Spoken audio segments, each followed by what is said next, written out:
Hello friends, welcome to grow with Sibi. तो आप सभी का स्वागत है आपके अपने चैनल ग्रो विद सिबी पर। तो आज की वीडियो हम करने वाले हैं ईवीएस के कुछ और मोस्ट इंपोर्टेंट क्वेश्चंस जो कि प्रीवियस ईयर में पूछे गए हैं। देखिए, इससे पहले अभी रिसेंटली मैंने कुछ घंटे पहले ही एक वीडियो अपलोड की है ईवीएस की। वहाँ पर भी मैंने ईवीएस के कुछ पीवाईक्यूज़ करवाए हैं जो कि मोस्ट इंपॉर्टेंट हैं और रिपीटेडली वहाँ से वो क्वेश्चन कई बार रिपीट हुए हैं। ईवीएस जो सीटेट का एग्ज़ाम है उसमें कई बार पूछे गए हैं। ठीक है, तो आप उस वीडियो को ज़रूर देखना। और अब ये ईवीएस की सेकंड वीडियो है। देखिए, पीवाईक्यूज़ की सीरीज़ मैंने स्टार्ट कर दी है क्योंकि आप सभी को पता है कि सीटेट के एग्ज़ाम में पीवाईक्यूज़ कितने ज़्यादा एसेंशियल हैं करना। ठीक है, इसलिए मैंने इस सीरीज़ को स्टार्ट किया है। तो चलिए क्वेश्चंस को स्टार्ट करते हैं। देखिए, जितने भी क्वेश्चंस पॉसिबल हो पाएंगे हम करेंगे। ठीक है, लास्ट वीडियो में मैंने एटलीस्ट 15 क्वेश्चंस को अटेम्प्ट किया था। ठीक है, कंटेंट के एक सेट लगभग कंप्लीट हो गया था हमारा ईवीएस का, और अब ये दूसरा सेट है। इसमें हम फिर से कोशिश करेंगे कि एटलीस्ट 15 क्वेश्चंस को जो है अटेम्प्ट किया जाए। तो चलिए स्टार्ट करते हैं वीडियो को। सो हमारा क्वेश्चन क्या है, क्वेश्चन पढ़ लेते हैं। कांच के जार तथा बोतलों को उनमें अचार भरने से पूर्व सूर्य की धूप में अच्छी तरह सुखाया जाता है, ऐसा क्यों किया जाता है? यानी कि जो कांच का जार बर्तन है जिसमें भी हम अचार डालते हैं, ठीक है, उसको क्या किया जाता है, पहले सुखाया जाता है धूप में। ऐसा क्यों किया जाता है? तो देखिए, इसके 4 ऑप्शन दिए हुए हैं। उनके तापमान में वृद्धि करने के लिए। अरे, सुखाया जाएगा तो तापमान में वृद्धि क्यों करेंगे उसका? ठीक है, धूल को हटाने के लिए। धूल को तो हम पानी से भी हटा सकते हैं, उसके लिए हमें ज़रूरत नहीं है कि हम धूप में रखें। ठीक है, नमी को पूर्णतः हटाने के लिए हो सकता है, अचार को स्वादिष्ट बनाने के लिए।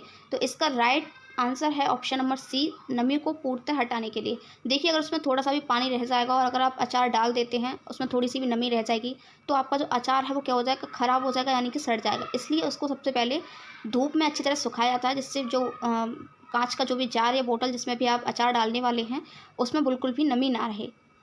चलिए नेक्स्ट क्वेश्चन पढ़ लेते हैं। नेक्स्ट क्वेश्चन है हमारा, रेनू की दादी उसे एक सूखा कुआं दिखाते हुए बताती हैं कि 15 से 20 वर्ष पहले कुएं में पानी था, लेकिन अब यह पूर्णतः क्या है, अब जो पानी है वो सूख गया है।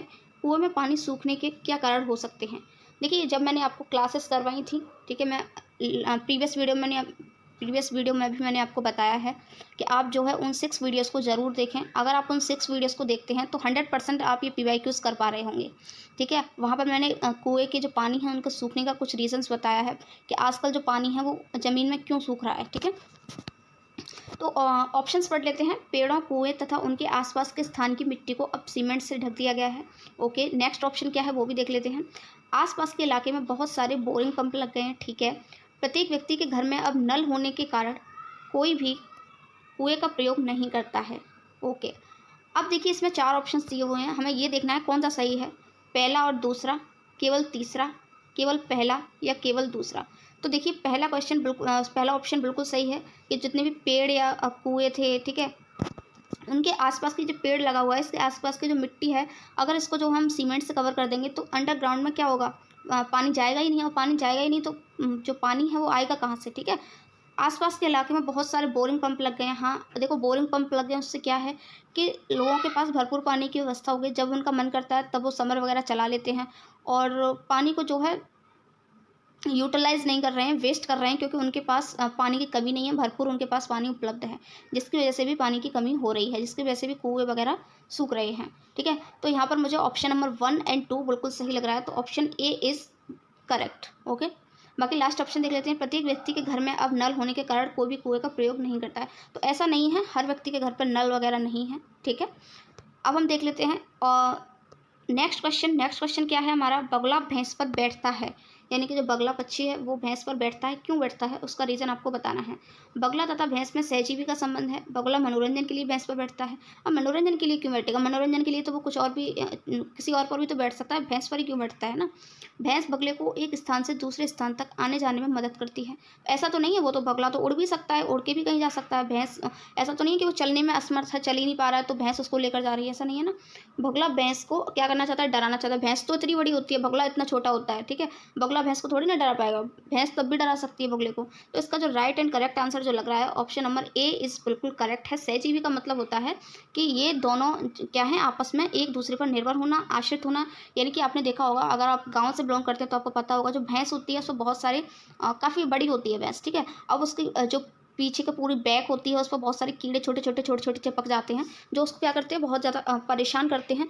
अब उसकी जो पूँछ होती है उसको पीछे पीछे का तो हटा सकती है, बट उसकी इतनी बड़ी जो बैक होती है, पीठ और पेट उसका इतना बड़ा होता है जिस पर छोटे छोटे कीड़े लगे होते हैं, तो वो पॉसिबल नहीं होता है कि भैंस उस चीज़ को हटा सके। उसका फेस भी आगे होता है, तो उस चीज़ में बगुला उसकी हेल्प करता है। बगुला अपनी चोंच से उन कीड़े मकोड़ों को खा जाता है, जिससे जो भैंस होती है उसको रिलैक्स मिलता है। तो ऑप्शन ए इज़ बिल्कुल करेक्ट है।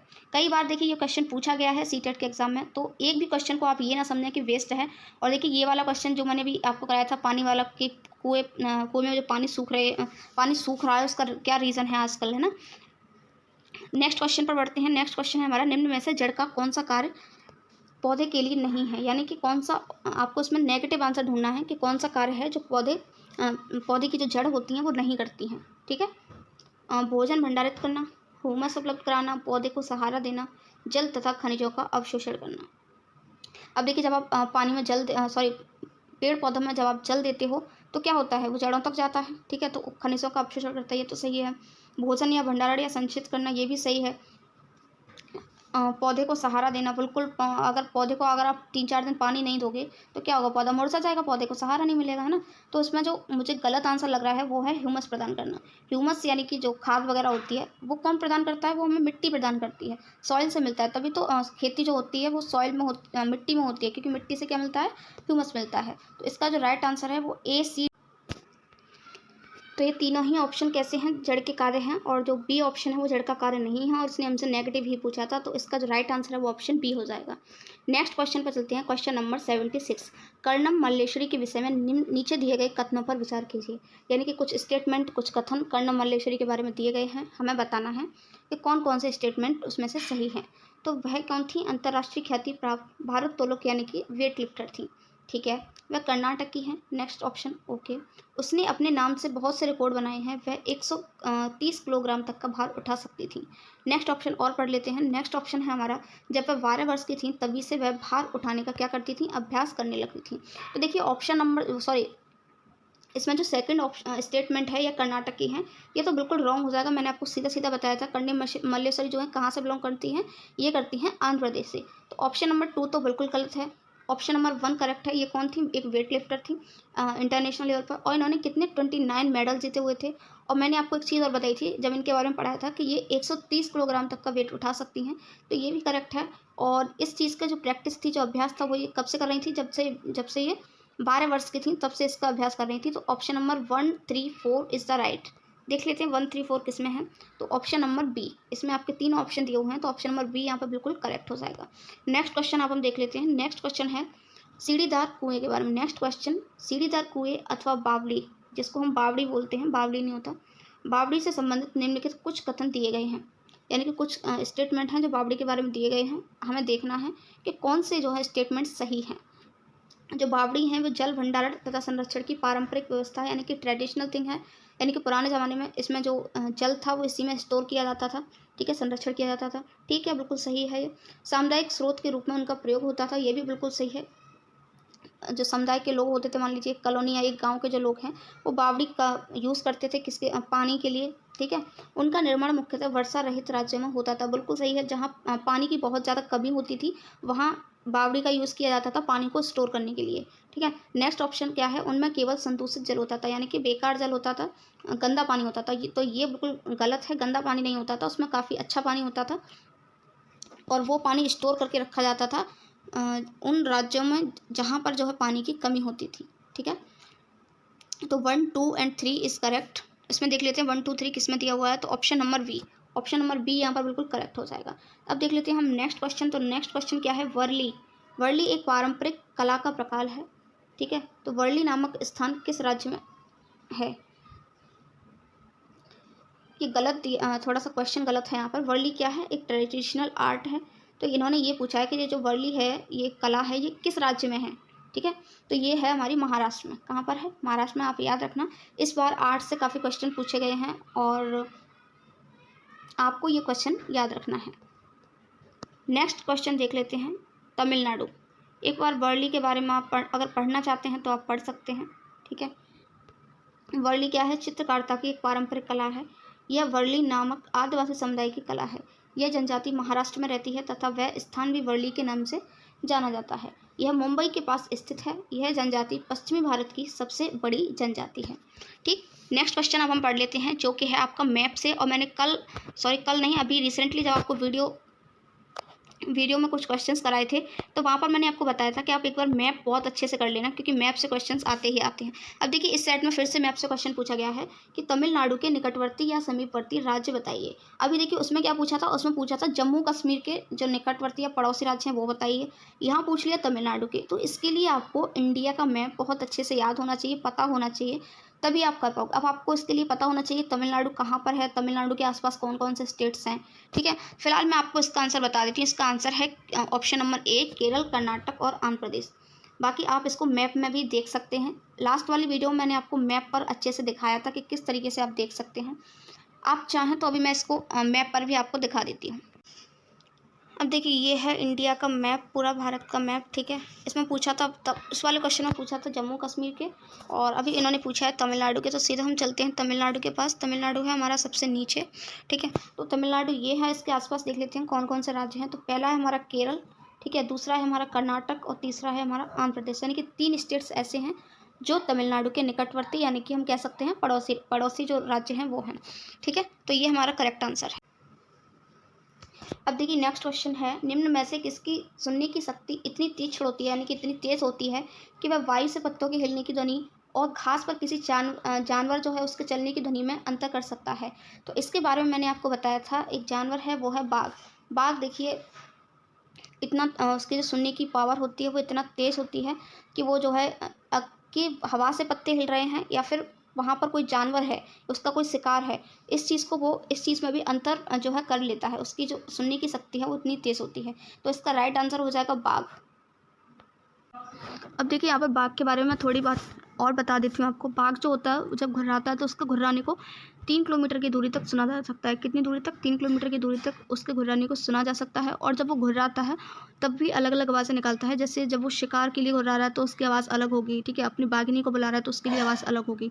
ठीक है, और जो बाघ होता है वो कई अब देखिए, नेक्स्ट क्वेश्चन जो कि सीटेट में कई बार पूछा गया है, पृथ्वी गोल है, वास्तव में पृथ्वी पर ऊपर नीचे कुछ नहीं होता, केवल सापेक्ष होता है। हम भारत के लोगों के सापेक्ष उल्टे खड़े हो सकते हैं। यानी कि हमें उस देश का नाम बताना है, ठीक है, जिसके लोगों के सापेक्ष हम लोग उल्टे खड़े हैं। ठीक है, तो वो है अर्जेंटीना। इसका राइट आंसर हो जाएगा ऑप्शन नंबर डी। ठीक है, ये जो क्वेश्चन है कई बार सीटेट के एग्जाम में पूछा गया है, तो आप इस क्वेश्चन को याद रखना। नेक्स्ट क्वेश्चन अब हम और देख लेते हैं। नेक्स्ट क्वेश्चन है हमारा, मच्छरों के प्रजनन की रोकथाम के लिए ठहरे पानी तेल डालने की सलाह दी जाती है। ऐसा इसलिए क्योंकि, यानी कि मच्छर जो है ज़्यादा ना पनपे, मच्छर ज़्यादा ना बढ़ें, उसके लिए रोकथाम के लिए क्या होता है, पानी में ऑयल डालने की सलाह दी जाती है। ऐसा क्यों किया जाता है ये हमको पता करना है।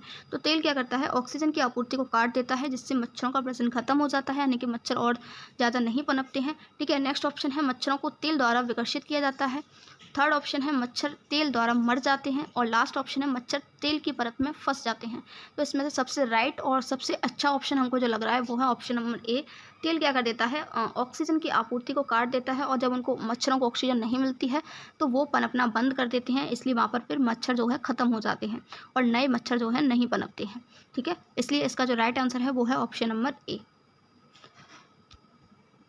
नेक्स्ट क्वेश्चन है हमारा, निम्न में से कौन सा कीट मधुमक्खियों की भांति बस्ती में एक साथ नहीं रहता है। जैसे आपने देखा होगा मधुमक्खियाँ झुंड में रहती हैं, ठीक है, उसी तरीके से आपको इनमें से कोई एक ऑप्शन सिलेक्ट करना है जो कि झुंड में नहीं रहता है। ठीक है, तो देख लेते हैं कौन कौन से। देखिए, चींटियों का आपने देखा होगा, जब चींटियाँ चलती हैं तो अकेली नहीं चलती, आपने देखा होगा बहुत सारी चींटियाँ मिलेंगी आपको, झुंड मिलेगा चींटियों का। ठीक है, ऐसे ही ततैया यानी कि बर्रा की बात करें तो ये भी आपको झुंड में ही मिलेगी। इस तरीके से अगर हम दीमक की बात करें तो दीमक भी कैसे चलता है, झुंड में। अपना अलग अलग घोंसला, अलग अलग जो है जाला बनाती है, एक ही मकड़ी मिलेगी आपको पूरे जाले में। ठीक है, तो मकड़ियाँ क्या हैं, ग्रुप में, यानी कि मधुमक्खियों की भांति ग्रुप में एक बस्ती में नहीं रहती हैं। नेक्स्ट क्वेश्चन है हमारा, ग्रामीण क्षेत्रों के मकानों के ढांचे वहाँ की जलवायु यानी मौसम की स्थिति से संबंधित होते हैं।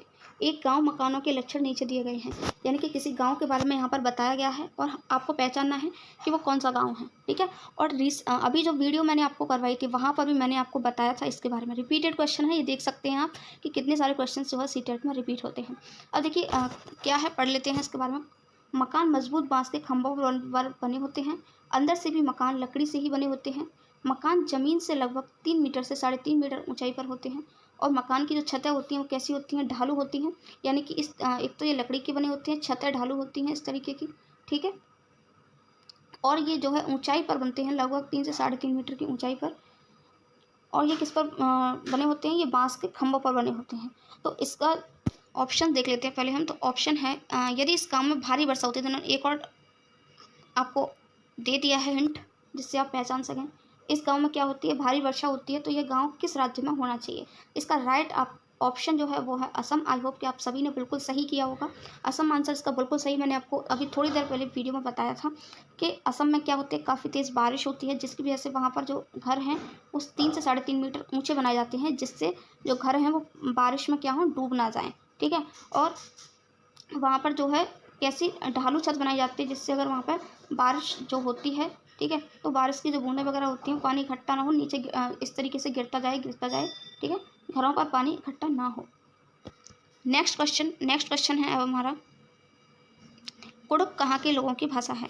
तो कुड़ुक कहाँ के लोगों की भाषा है, ये क्वेश्चन भी सीटेट में बहुत बार रिपीट हुआ है और ऑनलाइन एग्जाम्स में भी कई बार पूछा गया। तो इसका जो राइट आंसर है वो है झारखंड। याद रखना, इसका राइट आंसर है झारखंड। कुड़ुक कहाँ के लोगों की भाषा है, तो झारखंड के लोगों की भाषा है, ठीक है। नेक्स्ट क्वेश्चन क्या है हमारा, वो भी हम देख लेते हैं। आई होप कि सारे क्वेश्चंस कंप्लीट हो चुके हैं। अब ईवीएस की पेडागोजी है, तो अभी हम सिर्फ ईवीएस का कंटेंट कर रहे हैं, फिर कंटेंट को क्लियर होने के बाद फिर हम ईवीएस की पेडागोजी भी करेंगे, ठीक है। तो आई होप कि आपको वीडियो अच्छी लगी होगी फ्रेंड्स। इसी तरीके के PYQs करने के लिए वीडियो को लाइक ज़रूर करें। Thank you so much for watching this video. मिलते हैं एक नई वीडियो में नए क्वेश्चंस के साथ। Till then have a good day.